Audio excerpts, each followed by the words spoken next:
Tu passes la porte d'entrée et tu montes dans ta voiture. Ce n'est pas que tu es en rêve, mais c'est ainsi, tu as besoin de faire des courses, alors autant y aller tout de suite. Tu n'avais besoin que de papier toilette et de quelques oranges. Mais pour une raison ou une autre, tu finis par quitter le magasin avec 4 sacs de provisions. Ça arrive. Il faut juste les mettre dans le coffre. Oh, attends, il est déjà plein. Il y a un tas de vieilles affaires là-dedans que tu comptais donner. Tu ne vas pas non plus jeter tes courses sur la banquette arrière, elle pourrait se renverser. Voici la solution. Procure-toi quelques mousquetons, prends ton appuie-tête et remonte-le un peu. Tu disposes maintenant d'un espace pour placer les crochets sur ces pièces métalliques. Il ne te reste plus qu'à ouvrir les crochets et à suspendre tes sacs. Parfait. Ok, tu as aimé ça? Parfait. Voici quelques astuces supplémentaires pour toi afin de rendre ta vie de conducteur un peu plus facile. Nous avons tous connu ces journées ensoleillées, chaudes et désagréables. Des nuits où l'on souhaite constamment avoir un verre frais à la main. Aujourd'hui est l'un de ces jours. Au magasin, tu as acheté un Coca, le genre pour lequel tu as besoin d'un décapsuleur. Le seul problème, c'est que tu n'en as pas. Ne t'inquiète pas. Tu vois ces trucs en métal sur la ceinture de sécurité? Ils te protègent, mais ils ont aussi la forme exacte d'un décapsuleur. Trop facile. Tu as encore de vieux boîtiers de DVD qui traînent? Dépoussière-les et prépare-toi à fabriquer une jolie housse de stéréo pour voiture. Voici ce que tu dois faire. Prends une paire de ciseaux et coupe les bords. L'idée est de créer une couverture plate presque semblable à du papier. Le reste est facile, il suffit de descendre dans ta voiture avec ta nouvelle housse, de couper les morceaux superflus et de la placer sous le système stéréo pour qu'elle ne tombe pas. Ensuite, tout ce que tu auras à faire, c'est de la refermer. Elle restera propre et agréable et personne n'aura de mauvaises idées. Tu es parti faire un tour en voiture, mais tu as laissé ton support de téléphone à la maison. C'est dingue! Tu auras peut-être besoin d'un petit GPS, de passer des appels ou d'enregistrer ton dernier vlog « Regardez-moi conduire ». Ok, tu vas juste devoir improviser un peu. Passe la main sous le siège et sors les élastiques. Tu ne t'en sers visiblement pas. Il n'y en a pas? Regarde dans la boîte à gants. Bingo! Ensuite, enroule 1 ou 2 élastiques autour de la bouche d'aération, puis coince ton téléphone au milieu. Si tu le fais correctement, tu auras un support de téléphone bricolé pour les moments difficiles. Si tu le fais mal, eh bien bonjour l'art moderne. Si tu viens d'obtenir ton permis de conduire, ou même une nouvelle voiture, et que tu n'es pas encore familiarisé avec son fonctionnement, il existe un truc simple que tu peux utiliser pour t'habituer à la conduite de ton nouveau véhicule. Prends une bouteille en plastique et place-la devant ta voiture. Ensuite, roule plusieurs fois sur la bouteille en avant et en arrière. Cela t'aidera à te rendre compte de l'emplacement exact des roues et de la taille de la partie avant de ta voiture. Tu as l'impression d'avoir un côté artistique caché, mais tu as peur de ne pas avoir de talent. Ce qu'il te faut, c'est le partenaire artistique idéal, ta voiture. Prends quelques petits flacons de peinture et place-les en rangée juste là dans ton allée, puis pose une toile vierge juste devant eux. Tu peux utiliser un énorme morceau de carton, un drap de lit tendu ou un beau papier vierge. Maintenant, voici la partie amusante. Remonte dans la voiture, mets le moteur en marche et roule sur eux. Ils vont éclabousser la toile de peinture et créer une œuvre unique et abstraite. Félicitations, tu es officiellement un artiste. Lorsque tu roules à travers le pays, ton plus grand ennemi pourrait bien être tes paupières, car elles ne cessent de s'affaisser. Si c'est ton cas, la prochaine fois que tu pars en voyage, emporte un matelas gonflable. Tu te sens un peu somnolent sur la route? Arrête-toi dans un endroit sûr, installe ton matelas gonflable sur la banquette arrière et fais une petite sieste réparatrice. Tu te réveilleras en pleine forme, prêt à reprendre la route. Tu peux même laisser le matelas à l'arrière, prêt pour la prochaine fois que tu voudras prendre le temps de te reposer. Si tu voyages avec un ami, il se peut qu'il ait aussi envie de dormir pendant un long voyage. Là, c'est un peu plus facile. Procure-toi l'une de ces housses de ceinture de sécurité rembourrées. Ton copilote n'aura qu'à incliner la tête sur le côté et faire une sieste. Espérons qu'il ne ronfle pas. Tes rétroviseurs sont peut-être trop petits pour te montrer exactement ce que tu dois voir sur la route. Ces angles morts peuvent être gênants et tu pourrais finir par avoir mal au cou à cause de toutes ces torsions à chaque fois que tu changes de voie. Avec un nouveau rétroviseur amélioré à 180 degrés, tu n'auras plus à faire ta meilleure imitation de hibou. Imagine ça, tu te retrouves à 4 dans la voiture. Tu as un copain à côté de toi qui dort sur la super housse de ceinture de sécurité que tu as installée. Et 2 autres copains qui s'ennuient à mourir sur la banquette arrière en jouant avec leur téléphone. Avant le voyage, comme tu es un super hôte, tu as chargé ta tablette pour qu'ils puissent regarder un film ou autre chose. Mais qui va vouloir tenir la tablette pendant 2 heures entières? Utilise simplement un de ces supports à tablette prêts à l'emploi que tu peux accrocher sur le siège avant. C'est comme un de ces écrans tactiles qu'ils ont dans ces nouveaux avions, avec des centaines de films parmi lesquels choisir en toute intimité. Quel hôte formidable! Et les passagers du siège arrière méritent encore plus de confort. Sors quelques ventouses et crée un espace de rangement supplémentaire. Tes amis ne savent même pas qu'ils en ont besoin. Ils peuvent y accrocher un tissu pour se protéger du soleil, un sac de chips, un ventilateur portable. C'est parfait. Ok, jusqu'à ce que tu baisses accidentellement leur fenêtre.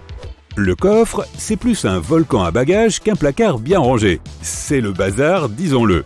Alors pourquoi ne pas improviser un système de séparation pop-up à faire soi-même pour garder les choses bien rangées? Tu peux utiliser du bois ou simplement de fidèles boîtes en carton. Une section pour la nourriture, une pour les papiers inutiles, une pour les bagages et une pour cette carte routière que tu n'as pas utilisée depuis 10 ans. Est-ce que j'oublie quelque chose? Si tu fais un long trajet, ton dos peut commencer à te faire mal. Oh là là, tu as oublié d'emporter ton matelas gonflable. Mets un coussin de soutien lombaire sous ton siège et sors-le quand tu as mal. Es-tu sûr de te sentir en sécurité lorsque tu laisses ta voiture dehors pendant la nuit, dans un parking ou au bureau?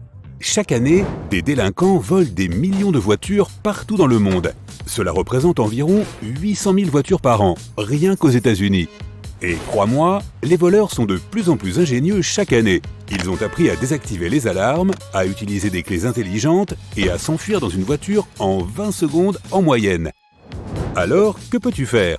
Commençons par l'essentiel, comme quand tu entends l'alarme de ta voiture se mettre à couiner. Tu es assis à la maison quand soudain tu entends « bip bip bip ». Autrement dit, sors et aide-moi. Ta voiture t'appelle, tu prends tes clés et tu te précipites à la fenêtre. Je ne vois personne. Peut-être qu'un voisin est passé un peu trop près, ou un oiseau s'est assis sur mon antenne. Mais si en vérité il y avait bien un souci et qu'une personne était vraiment en train d'essayer de monter dans ta voiture, ta bonne vieille alarme de voiture lui a fait peur. Félicitations! Oui, tout le quartier est réveillé, mais toi, tu as encore ta voiture. Améliore tes chances avec un dispositif d'immobilisation silencieux. Il fonctionne de la manière suivante. Quelqu'un monte dans ta voiture d'une manière ou d'une autre. Hé, parfait, je m'en suis tiré. Il met la clé, la met en marche, il démarre, il pense qu'il est parti pour l'aventure. Ta voiture roule à toute allure pendant environ 3 secondes et puis, pchit pchit pchit, elle cale et refuse de bouger. Oh oh, on dirait que quelqu'un a choisi la mauvaise voiture, pense le voleur, avant de disparaître dans la nuit. Tu as en fait besoin de 2 clés pour démarrer ta voiture, ta clé habituelle et une sorte de lecteur électronique qui confirme une deuxième fois que c'est bien toi. C'est un peu comme lorsqu'on t'envoie un code par SMS lorsque tu veux ouvrir une application sécurisée sur ton téléphone. Lorsque tu disposes d'un de ces systèmes et que quelqu'un essaie de voler ta voiture, celle-ci s'arrête automatiquement. N'oublie surtout pas de garder tes 2 clés séparées l'une de l'autre. Car si elles sont sur le même porte-clés, alors tout cela est inutile. Les experts recommandent de dire à tout le monde que ta voiture est protégée. Mais un autocollant, cette voiture est protégée par un système de sécurité super secret. Ouais, ce n'est pas 100% sûr, mais pourquoi s'embêter à voler une voiture si elle peut être super bien protégée? Tu n'as pas l'argent pour t'acheter une alarme de voiture avec immobilisateur intégré? Eh bien, achète au moins un autocollant. Les systèmes anti-vol fonctionnent donc assez bien, mais il faut quand même faire attention. Disons que tu es pressé car tu es en retard pour une réunion importante. C'est l'heure de pointe et il y a de la circulation. Je ne peux pas être encore en retard. Finalement, tu arrives devant le bâtiment, tu t'arrêtes sur le parking, tu sautes de ta voiture et tu te précipites vers l'entrée. Mais as-tu vérifié les fenêtres? Es-tu sûr qu'elles sont toutes fermées? Et les portes? Si tu t'arrêtes pour regarder autour de toi, tu repéreras peut-être une personne normale qui observe tout dans le parking, assis dans une voiture ou se promenant en faisant semblant de chercher quelque chose. Dans ce cas, dis adieu à ta voiture ouverte. Autant accrocher un panneau de bienvenue. Et même s'il ne vole pas ta voiture, bon courage en pensant à toutes tes affaires personnelles à l'intérieur. Alors n'oublie pas, quand tu sors de ta voiture, vérifie toujours. As-tu laissé quelque chose derrière toi? Des documents, un portefeuille, un téléphone? Ne sois pas trop étonné s'ils sont partis quand tu reviendras. Mets-les au moins dans la boîte à gants. Sois particulièrement vigilant si habituellement tu te gares dans ton allée. Imagine que tu rentres à la maison pour le dîner, que tu sors de ta voiture et que tu te précipites dans la maison. Le dîner sent si bon. Un type dans la rue pense la même chose de ta voiture ouverte. Délicieux. Et ce n'est pas seulement valable la nuit. Assure-toi de verrouiller ta voiture en rentrant chez toi, même si c'est en plein milieu de la journée. Je suis tellement coupable sur ce prochain point. Ne laisse pas tes clés de voiture près de la porte d'entrée. Je le fais depuis des années. Tu fermes ta voiture à clé, tu rentres à l'intérieur, tu jettes tes clés sur la table à côté de la porte d'entrée et tu cours à la cuisine. Oups! À quelle fréquence vérifies-tu s'il n'y a pas de personnes bizarres dans les environs lorsque tu arrives chez toi? Moi, jamais. Il serait assez facile de rater quelqu'un qui se cache derrière un arbre ou qui fait semblant de faire ses lacets ou autre chose. Il attend un peu, se faufile jusqu'à ta porte d'entrée et tire sur la poignée. Tu avais tellement faim que tu as oublié de la fermer à clé. Le type cherche dans les parages tes clés et justement, les voilà.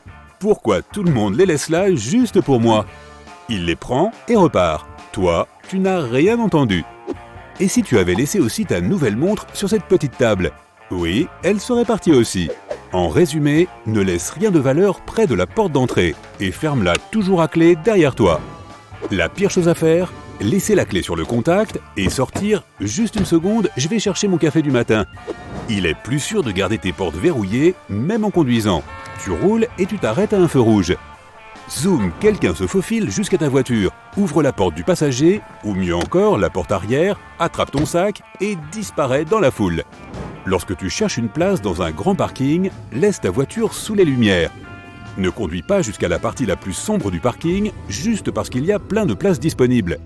Il faut donc marcher un peu plus, c'est quoi le problème? Ta voiture est en sécurité, et ne crois pas qu'il ne cherche que des voitures de luxe. Les voitures moins chères se font voler aussi. Il les emmène dans un entrepôt caché, puis les démonte. Il est beaucoup plus facile de revendre des pièces détachées qu'une voiture entière. Une idée géniale est de personnaliser ta voiture, comme par exemple en peignant au pistolet un truc fou sur le capot. Ce genre de voiture est très facile à repérer sur les caméras de sécurité et les gens se souviendront de l'avoir vu. Ce genre de choses peut facilement effrayer un voleur, mais tu devrais quand même avoir une alarme. L'option suivante est un peu extrême. Tu peux faire appel à des professionnels pour marquer toutes les vitres de ta voiture avec un numéro spécial. Si quelqu'un volait ta voiture, il devrait changer toutes les vitres avant de la vendre, ce qui ne vaut absolument pas la peine. Les voleurs sont de grands acteurs. Que ferais-tu si tu voyais quelqu'un arriver dans une dépanneuse en portant une sorte d'uniforme? La personne sort, vérifie une voiture garée, fait semblant de remplir des formulaires et remorque la voiture sur le champ. Si cela t'arrive, tu peux demander le numéro de la société de remorquage et appeler pour voir si tout est légitime. Autre petite astuce, prends l'habitude de tourner les roues vers les côtés, ce qui rend un remorquage rapide beaucoup plus difficile. De nos jours, le plus probable, c'est que ta clé soit électronique. Les voleurs peuvent utiliser des amplificateurs de signaux pour ouvrir ta voiture à distance. Et désolé de te le dire, mais copier l'ensemble du code d'une clé électronique ne prend que quelques minutes. Alors fais attention avec les sites de lavage de voitures et avec les voituriers. Lorsque tu ouvres la porte de ta voiture de l'intérieur, il est probable que tu le fasses avec la main la plus proche de la poignée. Il est pourtant plus sûr de l'ouvrir avec l'autre main. Pas pour toi, mais pour ceux qui se trouvent à l'extérieur. Lorsque tu tends la main, cela t'oblige à pivoter le haut du corps. Cela permet d'avoir une ligne de vue dégagée et de regarder au-delà du rétroviseur et aussi de l'autre côté. De cette façon, tu es attentif aux cyclistes ou autres passants qui s'approchent rapidement dans les deux directions. Cette méthode pour ouvrir la porte a été baptisée Dutch Reach. Oui, elle est originaire des Pays-Bas. Le cyclisme est très populaire dans ce pays et cette méthode a été introduite il y a plusieurs dizaines d'années pour réduire les incidents causés par les voitures. La prochaine fois que tu ouvriras ta porte, pense comme les Néerlandais. Même si tu dois faire réviser ta voiture régulièrement, certaines parties du moteur ont été codées avec des couleurs spécialement pour toi. La jauge, le bouchon d'huile, le liquide de refroidissement, le liquide de frein et le liquide de lave-glace ont tous leur propre couleur, ce qui te permet d'identifier plus facilement ce que tu dois remplir pour la bonne santé de ta voiture. Le reste du moteur ne sera pas de couleur et sera réservé aux soins de ton mécanicien. Les longs trajets en voiture peuvent être fatigants, n'est-ce pas? De nombreuses voitures modernes te rappellent de faire une pause pour te permettre de rester bien éveillé et concentré pendant la conduite. Mais certains modèles détectent également si tu t'endors en identifiant si la direction est irrégulière.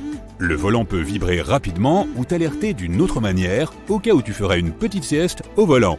Les voitures plus récentes sont aussi équipées d'une technologie de reconnaissance faciale et de capteurs de fréquence cardiaque pour confirmer davantage si tu es complètement éveillé. La consommation de carburant est un facteur important lors de l'achat d'une nouvelle voiture. Les voitures plus grosses ne sont pas nécessairement plus gourmandes en carburant. Les châssis des voitures sont maintenant construits avec des matériaux plus légers comme l'aluminium plutôt que l'acier. Un châssis en aluminium est plus solide et nécessite moins d'espace, ce qui permet de parcourir plus de kilomètres au litre. L'espace supplémentaire signifie aussi plus de place pour des technologies qui améliorent ton expérience de conduite. Cette petite icône sur ton tableau de bord correspond au contrôle de stabilité anti-roulis. Elle s'allume lorsque les pneus perdent leur adhérence sur des routes en gravier, glacées ou mouillées. Lorsqu'il s'allume, il signale que les freins d'une ou des 4 roues ont été enclenchés pour maintenir la stabilité des roues et t'aider à te sortir d'une situation qui pourrait déraper. Il est possible que ton véhicule ne soit pas équipé de commandes de stabilité, mais un voyant sur ton tableau de bord t'alertera lorsque tu te trouveras dans des conditions de verglas. Il est activé par un capteur situé à l'extérieur du moteur et peut donc identifier la température extérieure, ce qui garantit que le conducteur est conscient des conditions potentiellement dangereuses. De nombreux conducteurs ne mettent pas leur clignotant sur la route, peut-être en raison d'un changement de voie de dernière seconde ou d'un simple oubli, ce qui est frustrant pour beaucoup de gens. Pour contrer ce phénomène, les voitures peuvent être équipées de clignotants automatiques de dépassement, ce qui garantit que même les conducteurs les plus inconscients donneront un signal. Assure-toi simplement de lire le manuel de ta voiture avant de partir du principe que tu disposes de cette fonction. Un coffre à bagages main libre te permettra de transporter autant de choses que tu veux lorsque tu te diriges vers ta voiture. Le coffre s'ouvre automatiquement lorsqu'il détecte le dispositif main libre dans ta poche. Garde-le dans ta poche pour éviter de te retrouver coincé dans le coffre. Cela arrive plus souvent qu'on ne le pense, même sans la fonction main libre. Il existe des dispositifs pour ouvrir le coffre pour ceux qui se trouvent dans cette situation difficile, mais toutes les voitures ne disposent pas de cette option. Sur les voitures plus anciennes, tu trouveras peut-être un câble vers les charnières de la porte du coffre. Tu devras peut-être soulever le tapis pour trouver ce câble, mais une fois que tu l'as trouvé, tire-le vers le siège arrière. Cela activera le verrou et te libérera de l'humiliation. Un petit crochet situé devant le siège du passager et sur l'appui-tête est une caractéristique bien pensée qui a été installée pour que tu puisses y accrocher tes plats à emporter. Il y a plus de crochets dans le coffre de la voiture qui sont destinés à tes courses, ce qui t'évite d'avoir un coffre en désordre lors d'un arrêt soudain dans la circulation. Si tu dois conduire dans des climats plus froids, tu connais les désagréments liés au fait de trouver le pare-brise complètement recouvert de glace. Tu découvriras peut-être un grattoir à glace caché dans la porte de ton bouchon de réservoir. Les poignées de ta voiture sont très utiles lorsque tu as besoin d'un appui supplémentaire dans les virages serrés. Leur but était à l'origine d'aider ceux qui ont besoin d'un peu plus de soutien pour rentrer et sortir de la voiture. Leur fonctionnement est similaire à celui des barres d'appui des salles de bain. Le rétroviseur de la plupart des voitures comporte une languette en bas. Elle permet de changer de position pour éviter que le soleil te gêne pendant la journée et que les feux sur la route t'éblouissent la nuit. Les modèles de voitures les plus récents sont équipés d'un rétroviseur qui s'obscurcit automatiquement en détectant la luminosité du soleil. Il n'y a donc aucun problème visuel sur la route. Au-dessus du rétroviseur, tu peux en trouver un autre. Et non, il ne sert pas à se maquiller quand on est coincé dans les embouteillages. Il s'agit d'un miroir de conversation qui te permet de regarder tous les passagers de ta voiture, qu'il s'agisse d'humains ou de ton chien. Malheureusement, tous les miroirs ne détectent pas les voitures qui arrivent en sens inverse. L'angle mort du conducteur est un problème bien connu depuis l'invention des voitures. Peux-tu honnêtement dire que tu n'as jamais utilisé ton téléphone au volant? Pourtant, tout le monde sait que ça peut être dangereux. Pour y remédier, certaines voitures récentes sont équipées d'une fonction spéciale appelée affichage tête haute. Cette option affiche les informations de conduite importantes devant toi, comme la vitesse et le GPS, afin que tu n'aies pas à détourner ton regard de la route. C'est comme un écran qui flotte sur la route devant toi. Cela peut t'aider à conduire de manière plus sûre et t'éviter une amende. Toutes les voitures ne sont pas aussi modernes. Pour conduire en toute sécurité, tu dois donc ranger ton téléphone. Heureusement, certaines voitures disposent d'emplacements spéciaux pour y placer ton téléphone pendant que tu es concentré sur la route. Un modèle spécifique de 2021, Chrysler Pacifica, dispose d'une option qui te permet de rabattre la deuxième rangée de sièges dans le plancher, ce qui est très utile pour transporter des objets volumineux. Mais lorsque les sièges sont relevés, ces espaces sont parfaits pour mettre des objets à l'abri des regards. N'oublie pas de les vérifier et de les nettoyer de temps en temps, car ils peuvent être des réceptacles à toutes sortes de petits objets, comme des frites ou des maillots de bain mouillés, qui commenceront certainement à sentir mauvais à un moment ou à un autre. Donc, garde quelques produits de nettoyage dans ta voiture au cas où. Tu es un fan de science-fiction? Alors, voici une bonne nouvelle. Il s'avère que les voitures volantes sont peut-être plus proches de nous qu'on ne le pense, et ce n'est pas seulement pour leur aspect futuriste. Les constructeurs envisagent de développer de tels véhicules pour des raisons pratiques. Tout d'abord, nos routes sont de plus en plus encombrées.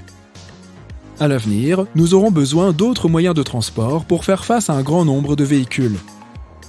On trouve en ligne de nombreux concepts de voitures volantes pour tous les goûts. Par exemple, il y en a une qui ressemble à un drone géant et une autre à un avion miniature. Les concepts les plus simples se contentent de prendre une voiture standard et de lui ajouter des ailes. Dans certaines voitures, un voyant en forme de flocon de neige s'allume parfois sur le tableau de bord. Au cas où tu te poserais la question, il s'agit d'un capteur important. Il est lié à la température extérieure. Il s'active en cas d'alerte routière due à une chute brutale de la température. Il peut parfois être accompagné d'un avertissement sonore ou d'un message sur le tableau de bord pour t'informer que les routes risquent d'être verglacées, afin que tu puisses adapter ta vitesse ou changer de pneus si nécessaire. De nos jours, les voitures ne sont pas seulement adaptées à la saison froide, elles sont également dotées de fonctions intéressantes pour les mois d'été, notamment des pare-soleil. Vérifie si ta voiture est équipée de ce dispositif supplémentaire. Ils sont amovibles pour aider le conducteur même lorsqu'il ne conduit pas directement face à la lumière du soleil. Certains pare-soleil peuvent également s'étirer, ce qui permet d'ombrager une plus grande surface. Si le tien ne le fait pas, il existe une solution simple. Acheter une rallonge de pare-soleil que tu peux même trouver en ligne. Elle se fixe sur les pare-soleil existants ou sur les vitres pour une meilleure couverture et une meilleure visibilité. Il se peut que ta voiture ait une autre fonction cachée. En réalité, celle-ci ne se trouve pas dans la voiture, mais dans ses pneus. De nos jours, certaines voitures sont équipées de pneus remplis de mousse. Ils ont été créés pour résoudre le problème des crevaisons sur les pneus remplis d'air.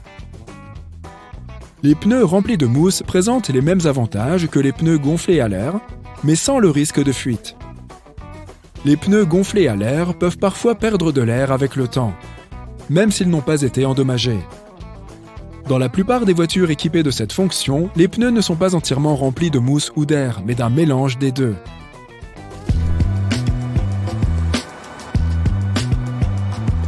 Un avantage de ces pneus modernes est qu'ils rendent les voitures plus silencieuses. En général, les voitures électriques font moins de bruit, mais grâce à cette mousse, elles sont aussi silencieuses qu'un chat. Certaines personnes apprécient le fait qu'elles soient silencieuses, tandis que d'autres préfèrent le vrombissement classique et rassurant d'un moteur à essence. Mais même les conducteurs qui aiment le bruit des moteurs classiques peuvent apprécier le silence de ces nouveaux modèles, car ils restent très rapides. Tu es peut-être tombé sur un bouton appelé AEB, qui est l'acronyme anglais de freinage d'urgence automatique. Il s'agit d'une fonction qui utilise des capteurs pour détecter si une collision est imminente. Lorsqu'il est activé, le système freine automatiquement pour tenter d'éviter un accident ou d'en atténuer la gravité. Il existe deux types d'AEB. Celui qui ne fonctionne qu'à faible vitesse et celui qui fonctionne à toutes les vitesses. Si la voiture ne peut pas être arrêtée complètement, le système AEB essayera de la ralentir autant que possible pour réduire l'impact. De nombreuses voitures sont désormais équipées de systèmes capables d'avertir le conducteur qu'une personne marche devant lui, voire d'arrêter automatiquement le véhicule pour éviter un accident. Ces systèmes utilisent des capteurs spéciaux qui peuvent également détecter les vélos et les animaux. Cependant, une étude a montré que ces systèmes ne fonctionnent pas toujours bien, surtout la nuit. Même si ta voiture est équipée de cette fonction supplémentaire, il est essentiel de toujours faire attention en conduisant et de ne pas se fier uniquement à ces systèmes. L'assistance au centrage permet de rester au milieu de ta voie lorsque tu roules sur l'autoroute. Il ne remplace pas non plus l'attention portée à la route, mais il peut te guider dans les courbes. Tu gardes le contrôle de la voiture et tu peux tourner le volant si tu veux prendre une autre direction. Certains systèmes fournissent beaucoup d'assistance, tandis que d'autres sont plus subtils. Quoi qu'il en soit, l'assistance au centrage ne peut pas gérer les virages serrés, et dans la plupart des voitures, elle ne fonctionne pas si le régulateur de vitesse n'est pas activé. Ce qui est également intéressant avec cette fonction, c'est que si elle détecte que tu as retiré tes mains du volant, elle t'avertit pour que tu reprennes la bonne position de conduite. De nombreux accidents peuvent se produire lorsqu'on opère une marche arrière, par exemple pour sortir du parking d'un supermarché. Les capteurs de stationnement peuvent aider à prévenir ces accidents en utilisant un radar ou un son pour détecter des éléments que le conducteur pourrait ne pas voir.